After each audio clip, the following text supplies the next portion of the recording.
Hello and welcome along to the Property Academy podcast. I'm your host, Ed McKnight. I'm Adrian Nicol. And today on the show, we are joined by Jonnie Lyttle from Citadel, and we're specifically talking about commercial property and Johnny's journey in commercial property. I know you guys want to hear some more case studies, which is why we've got Jonnie along today. Jonnie, thanks for joining the show. Thanks for having me. I'm very excited to be here. Now, Jonnie has got a lot of experience in all types of real estate, starting out as a real estate agent. So in today's show, let's just talk about your story and how you first got into commercial property, and then in a future episode we'll talk about more the details of it. So how did you get started in the business? Well, in my early 20s, I came back from overseas and just got passionate about real estate and property ownership in general, and had this huge desire to own a 10 plus story building, or at least sell them. And I went and saw I think it was a Ray White agent on Norman's Road, and said, hey, I'm back from overseas. You're going to love me. I'm really keen and I want to sell massive buildings. So you should just hire me now and I'll do it. And they just laughed. They said, look, if you want to do commercial real estate, you've got to have such a broad understanding of the real estate market that you're going to have to spend 5 years plus doing residential before you even think about it. And at that point I said, well, I guess I'm not going to do real estate. What happened from there? Well, I bumped into a friend of mine who was working in Wellington for a company called Colliers International, and he had done a commerce degree and had ended up being asked to go and work there. So we talked about it at length, and Colliers in New Zealand are probably the largest commercial agency that we have, and certainly the one who specialises most in large commercial transactions. And so I ended up looking up some guys I knew in Christchurch and said, look, can I have an interview? Just get me in front of somebody to talk to them so I can find out what it is. And over the course of about a year, we ended up doing a deal, and I went to work for them for 9 years. Fantastic. And so what was the transition like from going from real estate over in terms of being an agent to actually becoming an investor, and how did that journey look? Messy. Just a little bit messy. Yeah. Is that because as an agent you think, well, because you know quite a lot, you assume that you know everything? It certainly wasn't my case. Right. Yes. Yeah. I very quickly thought that I knew exactly how commercial property worked. So after 12 months in the industry, I bought my first building, which was a heritage-listed former brothel and NOS shop on Manchester Street.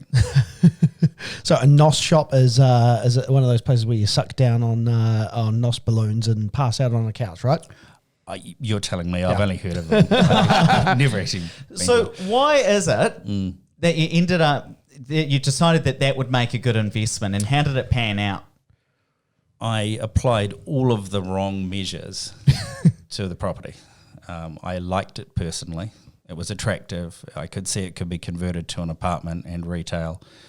It was attractive. It was complicated. It was cheap. And it was in the secondary location. So pretty much everything I could have picked about it was the wrong thing to do, which made it quite appealing, as you can imagine. And did the deal come across your desk because you were representing the vendor, or did someone else have it? No, look, one of those people who constantly monitors everything that goes on in the market.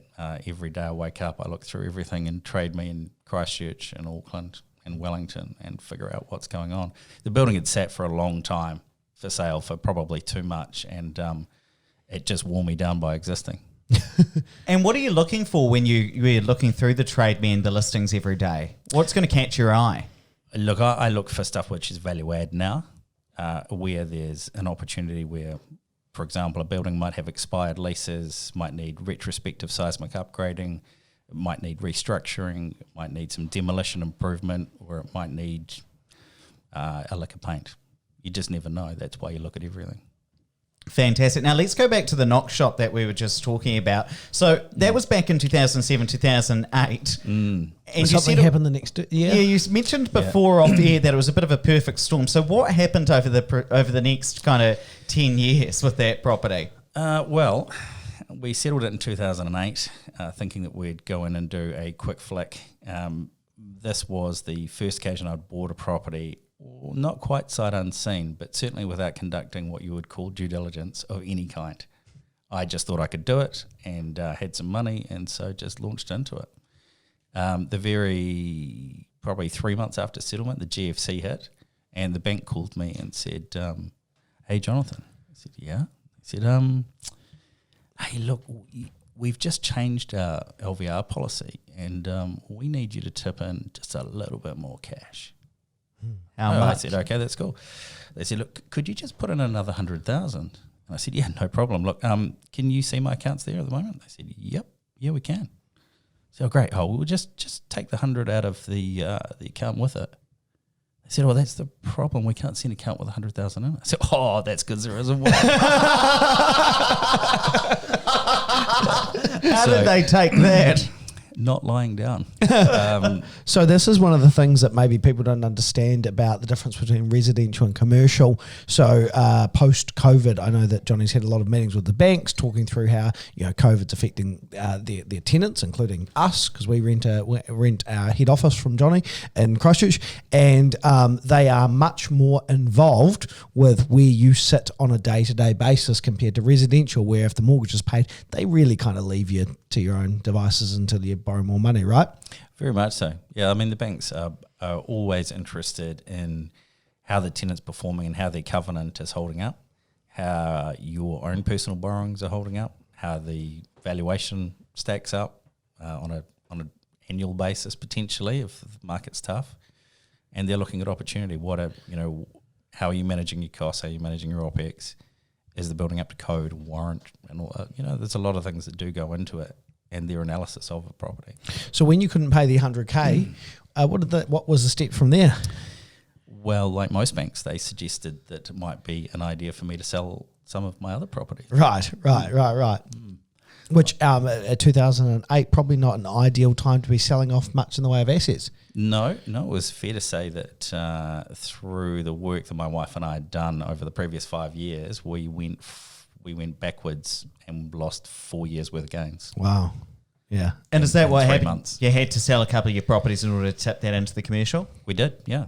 And that's the reality of investment. If you don't do the due diligence and don't look at the fundamentals of the property you buy or take good commercial advice, you can go backwards very quickly. Is the biggest mistake on that one just emotive? Oh, very much so. I've never bought anything that I actually want to own since. I didn't think you had emotions.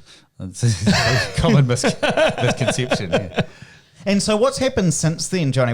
How much commercial property have you accumulated in the preceding 12 years after that? Enough to keep me busy. Yeah. I mean, we have a reasonably mixed property portfolio between residential, retail, a little bit of industrial, a little bit of rural land. But we have developed a lot of different property, and we hold only that stuff that we think has high barriers to entry. What kind of thing would that be? For example, 236 High Street, the Opes House building. It's a high street building, seismic A grade, fantastic tenant, but also the opportunity to own a building in town under $10 million is always going to be difficult. And so selling something like that would be not something we'd be hugely interested in. Whereas at the moment, if we had, for example, a huge amount of secondary residential property, and by secondary residential I mean not new, not well located, then we'd be looking to sell that. And what's happened to that building over the last 12 years? Did you end up flicking it on? Actually, the best part is Christchurch probably wasn't going to recover from a recession, and unfortunately we had an earthquake, which, while tragic, was the only kind of economic stimulus that Canterbury was going to experience for some time. So we managed to negotiate with our insurers to replace the building. We cashed out and rebuilt a building, which is now the Turbo Staff building on Manchester Street. It's a really nice building. Yeah, and that after we had completed that and leased it, we sold it to an investor and moved our money around again. And just before we wrap up for this show, Johnny, what would you say, what's your number one piece of advice for people just starting out who are interested in commercial property? My biggest piece of advice is don't be discouraged.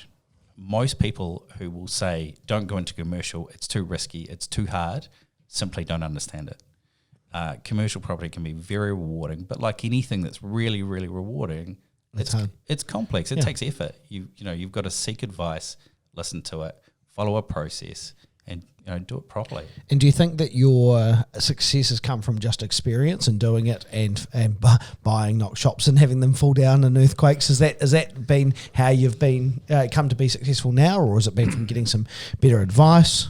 Look, it's a combination of all of those things. I mean, one thing that I have in common with a lot of developers and investors in Christchurch is that there's still no degree that is offered for how to be a successful property investor and developer, because the inherent skills that you need are too diverse. Yeah. Interesting. Fantastic. Let's wrap it up there, but please don't forget to rate, review, and subscribe to the show. It really does help us get the message out to more people. And hey, if you want to meet Andrew and I in person and be a part of this podcast, why not come along to our national podcast tour? We are coming to Wellington, Christchurch, and Auckland in mid-September. So sign up to that event in the show notes. Just tap or swipe over the cover art. It'll take you right there. Or go to opuspartners.co.nz/pod event.